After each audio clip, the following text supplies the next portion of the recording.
नमस्कार मित्रों, इस सुहानी भोर में मंजूषा पहाड़े आप सभी का हार्दिक स्वागत करती है। आज हम लोग एक ऐसे विषय पर बात करेंगे कि जिसकी कई समय से नितांत आवश्यकता थी, और वह विषय होगा कि कामकाजी या नौकरी पेशा महिलाओं की मानसिकता। जी हाँ दोस्तों, आज हम देखते हैं कि हर क्षेत्र में, चाहे वो शिक्षा का क्षेत्र हो, औद्योगिक क्षेत्र हो, प्रशासनिक हो, नेवी का हो, आर्मी का हो, वैद्यकीय क्षेत्र हो, क्षेत्र कोई भी हो, हर क्षेत्र में महिलाओं ने अपनी योग्यता का वहाँ पर परिचय दिया है। वह कर्मठ है, तेजस्विनी है, और इसीलिए उसने हर क्षेत्र में अपने कदम बढ़ाए हैं। आप देखिए ना कि देश का जो सर्वोच्च पद है उस पर भी वह आसीन थी, तो अंतरिक्ष में भी उसने अपने व्यक्तिमत्व और अपनी शिक्षा की योग्यता के बलबूते पर वो वहाँ पर भी पहुँच गई। क्षेत्र कोई भी हो, लेकिन वो अपना कार्य इस तरह करती हैं कि आज पूरे भारत को उस पर गौरव होता है। पर हमने कभी ये बात सोची है कि जब वो काम करने के लिए घर की चार दीवारी से बाहर जाती है, तब उसकी मानसिकता क्या होती है? उसकी मानसिकता को बनाए रखने के लिए हम उसे कितना सहयोग देते हैं, उस पर कितना विश्वास करते हैं और उसे कितना साथ देते हैं। आइए इस बारे में कुछ विचार करना बहुत ज़रूरी है, या यह समय की आवश्यकता है। जब कोई भी महिला परिवार से घर के बाहर जाती है तो उसे ये अच्छी तरह ज्ञात है कि परिवार उसकी एक जिम्मेदारी है, और परिवार को बनाए रखने के लिए वह हर पल अपनी सेवा देने की पूरी कोशिश करती है। बच्चों की पढ़ाई के लिए भागदौड़ करती है, उसके साथ अगर घर में कोई बुजुर्ग है उनकी सेवा वह करती है। इतना ही नहीं तो वह हर क्षण यह चाहती है कि उसके बच्चे अच्छे पढ़े, आत्मनिर्भर बने, स्वावलंबी बने और समाज में उन्हें भी एक ऊंचा स्थान प्राप्त हो। घर के लिए भी वह हर बार यही सोचती है कि मैं एक ऐसी सेवा दूं कि किसी को मेरे कारण कोई परेशानी न उठानी पड़े। पर क्या हमने कभी उसके शारीरिक स्वास्थ्य के बारे में या उसके मानसिक स्वास्थ्य के बारे में कभी विचार किया है? मेरा तो ये मानना है कि जो लोग ये कहते हैं कि नारी और पुरुष एक रथ के दो पहिए हैं, पर मैं तो ये समझती हूँ कि उस रथ को अगर और अधिक पहिए हो तो उन पहियों की जिम्मेदारी वो महिला स्वयं लेकर आगे बढ़ती है। देखिए ना, जब वह सारे परिवार को संभालती है तो उसे सहयोग करना हमारी भी जिम्मेदारी है।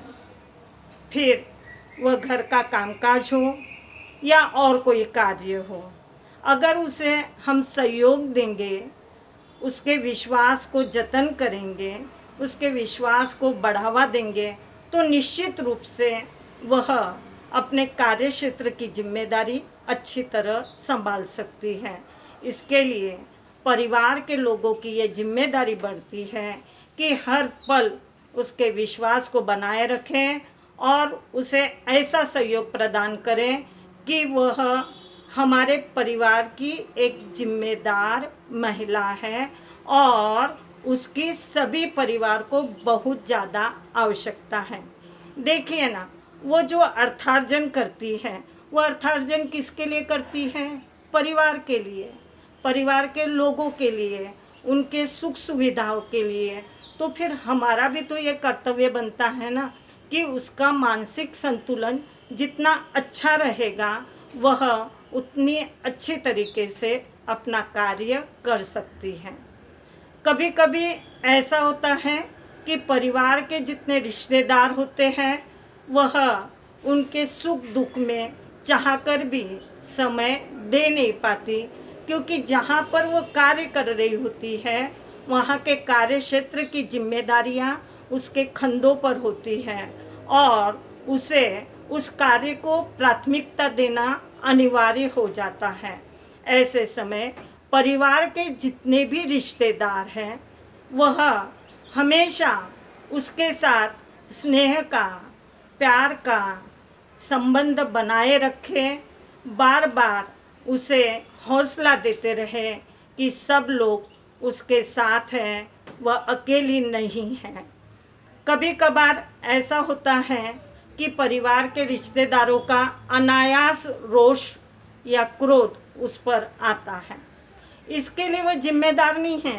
क्या वह नहीं चाहती परिवार के सुख दुख में वह शामिल हो, उनके साथ बैठें, बातें करें और उनके साथ अपने भी सुख दुख की बातों का वहाँ पर वह जिक्र करें, लेकिन जिम्मेदारियों के तहत वह ऐसा नहीं कर पाती।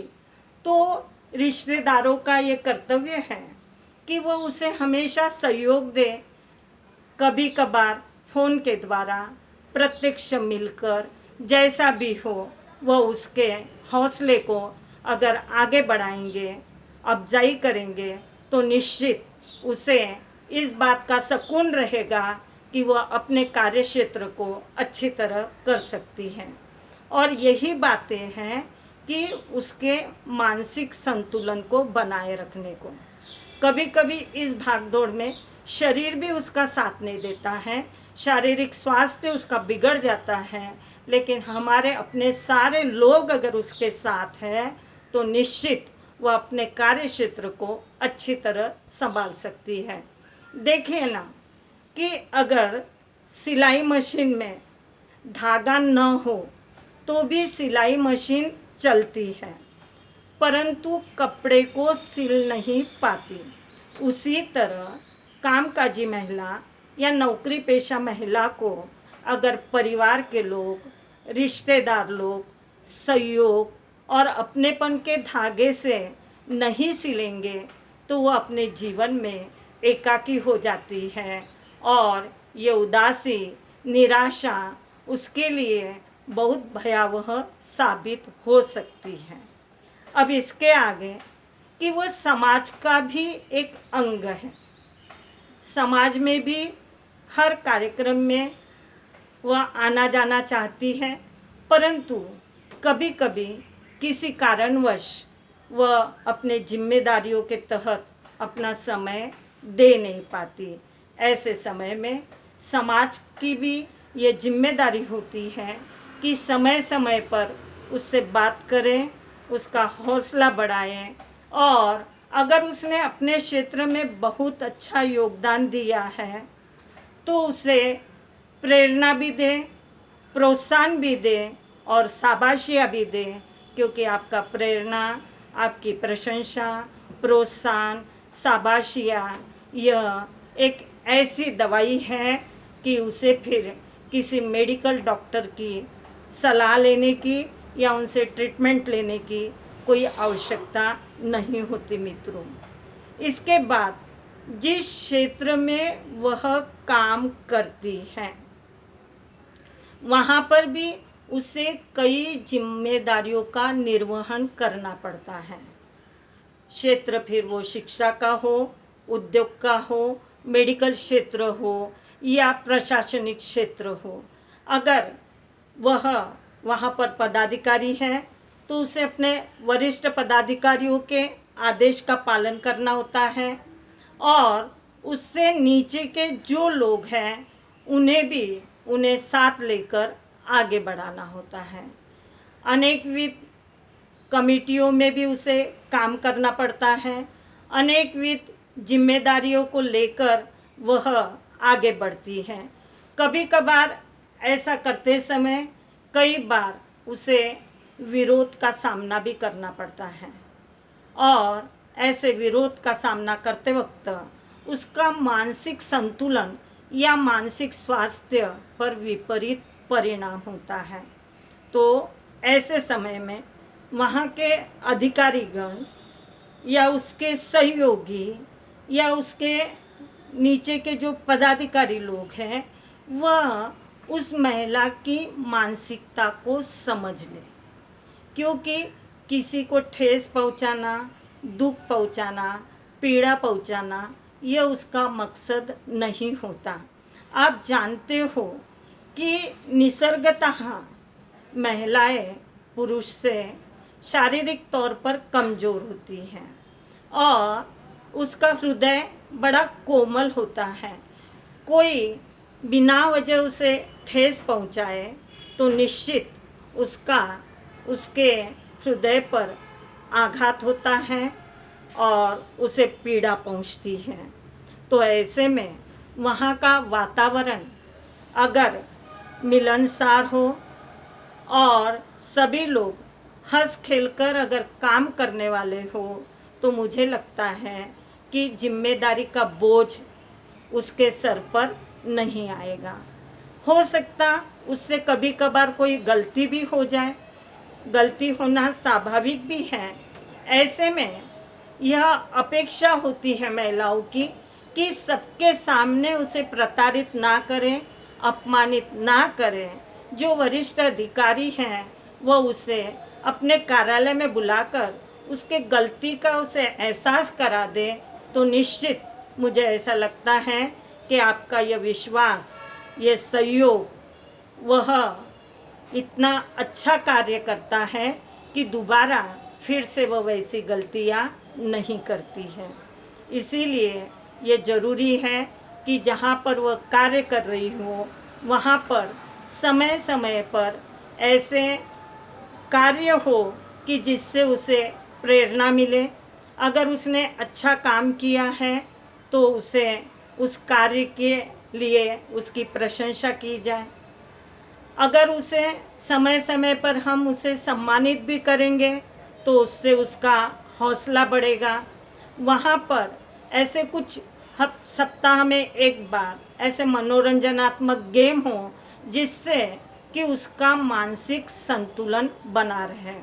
मैं तो चाहती हूँ कि समय समय पर महिलाओं का मेडिकल चेकअप भी कराया जाए ताकि उसे यह एक विश्वास हो जाता है कि नहीं, उसका शारीरिक स्वास्थ्य भी अच्छा है, मानसिक स्वास्थ्य भी अच्छा है।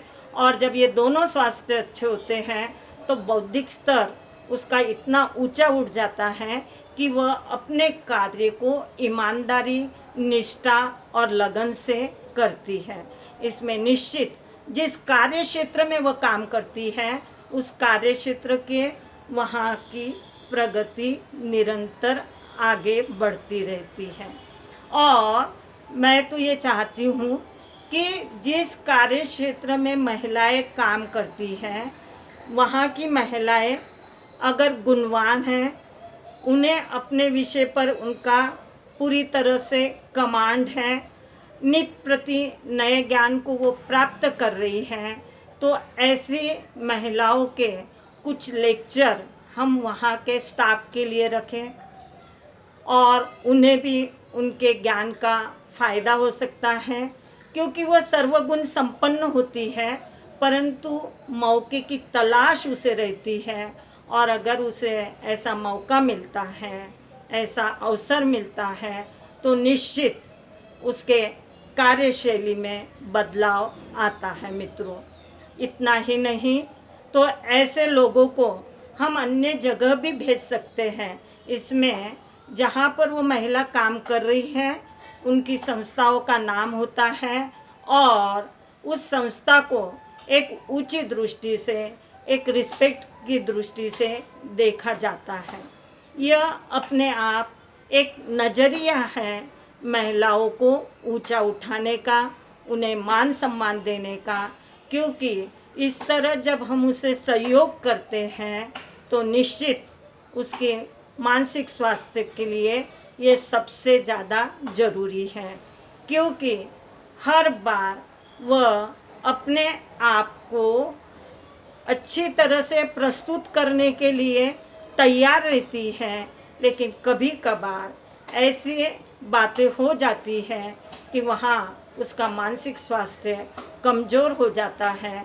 इसीलिए परिवार के लोग, रिश्तेदार, समाज और जहाँ वो काम कर रही है ऐसे लोगों की जिम्मेदारी है कि नौकरी पेशा, कामकाजी महिला या जिस क्षेत्र में वो उद्योग कर रही है वहाँ के लोग उसे सहयोग करें, उसके विश्वास को बनाए रखें और वह आगे बढ़ती है तो उसे आगे बढ़ने का मौका दे, न कि उसे पैर पकड़कर पीछे खींचने का।